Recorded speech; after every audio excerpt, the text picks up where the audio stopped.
Yo, what up, people? It's your boy Trap Dave. You already know it's your boy No Chill Will Pounder. What up? It's the DABEESIDE.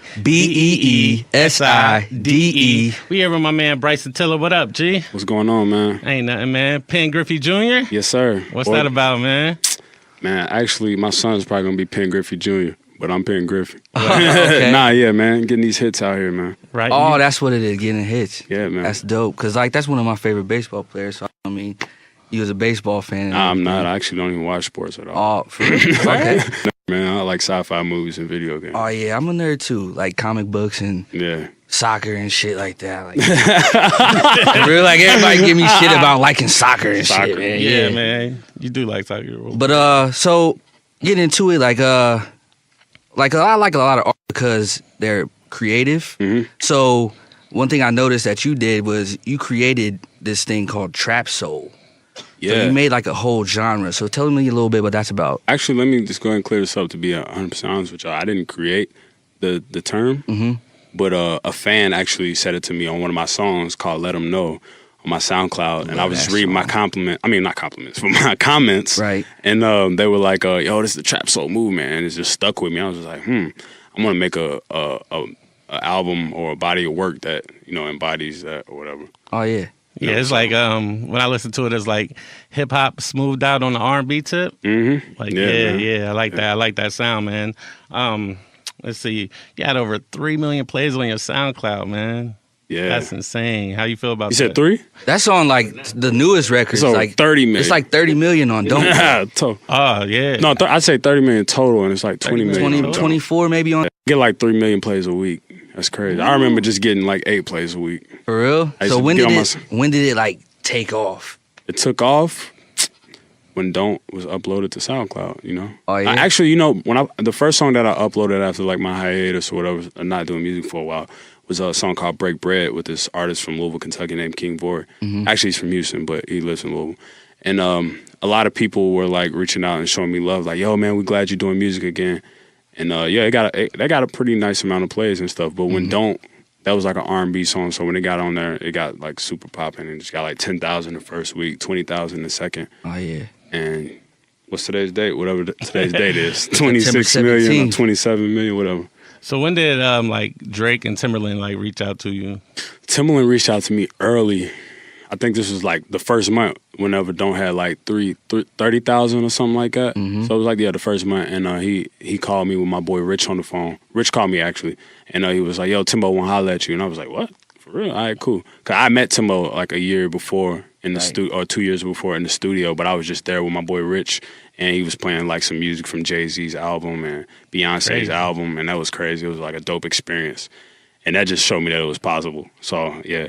And then Drake reached out to me via Twitter and just said, man, I've been listening to Don't for months. And I was just like, wow, that's crazy. So I gave him my number, asked him for some advice. And I think after I gave him my number, he dropped the If You're Reading This, It's Too Late, which is right. And I didn't even think he was going to hit me up for a while because he was on the wave. He called me 2 days after that drop. And which is at 3 a.m. on my way back to Kentucky from New York. We just chopped it up for about 30 minutes. That's days. Yeah, man. Ooh. Yo, every time I go back, because I keep him in Miami, every time I go back to Miami, I just stare at him for an hour. Right. I mean, is that your sneaker of choice? I see you got the Yeezys. Nah, man, I be switching it up, man. How sometimes I just feel like rocking. I feel like rocking J's. I got some Vans on right now. You know what I mean? I just be switching it up. I don't know. All right, with those big cosigns, do you feel any pressure or? Nah, not for real.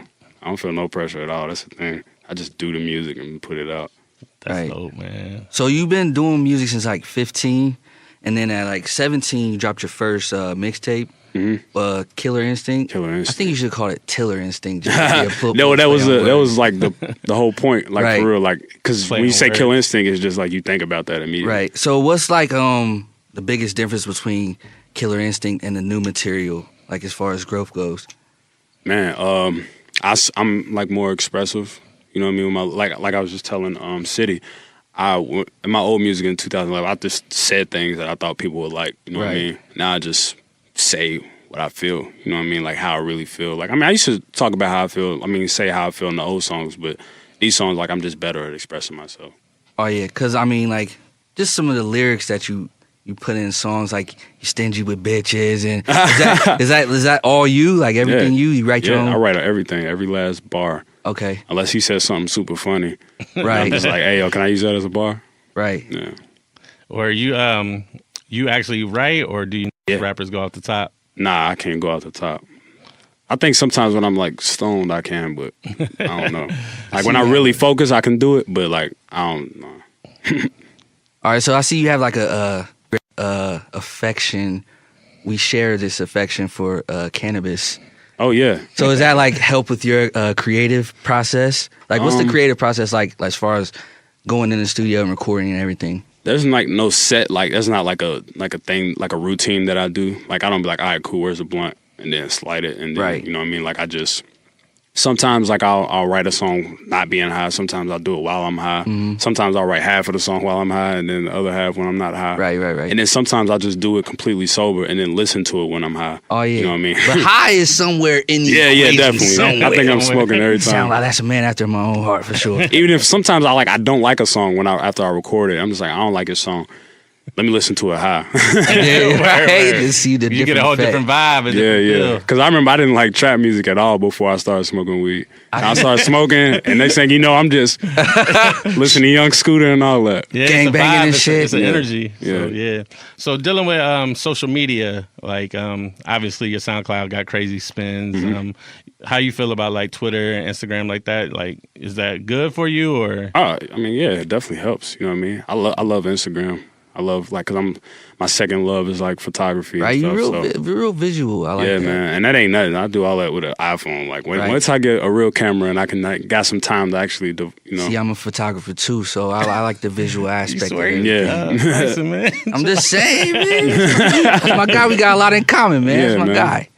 All right, so you also rap though, like, because I see like some of the records are real singy, and then some of them like it's just straight bars. Because you dropped what's the name of it? Don't Worry. Mm-hmm. And then on the end of it, you had a freestyle to I Don't Sell Molly. Yeah. So, like, which one do you prefer as far as rapping or singing?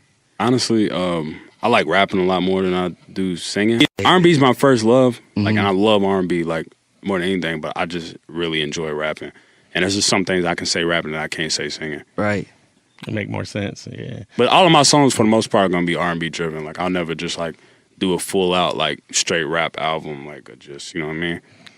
Be both. Just, I also read somewhere that you was influenced by Marion. Yeah. That's one of your biggest influences. Yeah, one of my biggest influences. Yeah, he dropped the album called O, which is his debut solo album, and it was incredible. And my uncle introduced me to it, and it just made me want to sing. Like I was like, yo, I want to be able to do this. I started teaching myself how to sing, mimicking him on the songs. And next thing you know, just like recording myself in like a little recorder, voice note recorder, and just trying to get better. Definitely. So, you from Louisville. Mm-hmm. So there's a couple people from Louisville, like Devontae Parker walked out to Sorry Not Sorry. You know it. To his thing. And we also had a Buckeye recently drafted number 2. Yep. Shout out D'Angelo Russell. So what's the like relationship between the Louisville? Are you guys tight or is that just Vontae? I haven't kicked it with Vontae. I think we went to race go-karts in Miami last time I was in Miami, and I seen him. And D'Angelo actually just came to my show, and I opened for Travis Scott in L.A. Oh, did you? Yeah, he came. Was that your first show? Yeah, it was my first show. Oh, yeah. He came to show love. Like, I was, like, looking through the internet and shit for, like, interviews and shows, and I couldn't find anything. So, like, what was that strategic? Like, waiting to do your first show? I'm gonna be 100% honest with y'all. Like, I was just scared to do interviews because I'm not really like conversational type. Like, I don't really talk much to people. Sure. But introvert. This really has changed me. You know what I mean? Like, I don't know. I just feel like I'm better at. I don't know. So now I'm just better at doing interviews and just talking to people day to day. Practice makes perfect too. Practice makes perfect. Definitely. You know what I mean? Yeah, man. You still young, man. 22. Yeah. Man, you on your way in this game, man. It's scary. It's scary, like, how so? I mean, because I'm one of those people who just always wanted to just, like I always say, I just want to be able to walk in, I said on the song, actually, I just want to be able to walk in a Target, you know what I mean, and just do my shopping, you know what I'm saying, like, and not be noticed by anybody. Like, I never wanted to, my media trainer told me not to say this, but I'm just be real. I never really wanted to be an artist. I just wanted to be a songwriter and just, and give my music to people and just watch them shine from backstage. I just want to be one of those dudes that will just Get low them key checks. get them checks in the mail. You know what I'm saying? And nobody know who I am. Like, I love that idea. That way I could just chill. You know what I mean? Just make music and be home all the time. Spend time with my family. And so when I say it's scary, I mean like, scary to know that I'm going to be famous and that all these people are going to talk about me on a day-to-day basis. You know what I mean? Like, gotta embrace it though, man. Yeah. Too much talent, man. I mean, when I listened to the project, I was like, yo, like I didn't want to skip no records. And I think I was on the SoundCloud, it was the Trap Soul SoundCloud. I only had like 10 or 11 songs on there. Yeah. And it went fast, and I'm like, yo, I want That's more. dope. Like I want to hear more music That's from this dope. dude, Thank man. you, man. And then, you know, I hit a couple people up, and everybody was like, yo, he's dope. Like everybody was co-signing you, man. So man, it means a lot. It's gonna be great to watch your growth in this game, man. Yeah, sure. So October 2nd? October 2nd. Trap Soul. Yep, Trap Soul. Coming out on RCA. RCA. Yeah, man. Trap Soul, October 2nd, RCA. Yeah, man. All right, man. We're gonna be looking out for that. We got any singles in between there, or? Nah, man. We're not. Nope. Okay, so The Don't go to the SoundCloud. Maybe a video. Bryson Tiller, and Instagram, Twitter, Bryson Tiller. Snapchat. You do all Snap? that. Fans hit me up on Snapchat, man. I'll be trying to respond to everybody. It's hard, but yeah, let's do it. For sure. All right, so thank you for Bryson Tiller for coming through. Shout out to Power 107 for having us once Yes, again. sir. This is Will Pounder, No Chill Will. You already know. It's your boy Chad Dave from the DABEESIDE. Thank you, sir. Appreciate your time. What is that y'all just saying? The B-side. It's our podcast show, man, called the B-side, man. It's I very like that. dope, It's kind of man. like Step Brothers, Will Ferrell, and Oh, yeah. Well, there's like 4 of us that do this shit. It's a whole bunch of us, man. So, you know, we just be rocking out, man. dope, man. I Thank you, appreciate dog. that, man. Thanks Thank for your y'all. time. Peace. Best All of right, peace. success. Peace.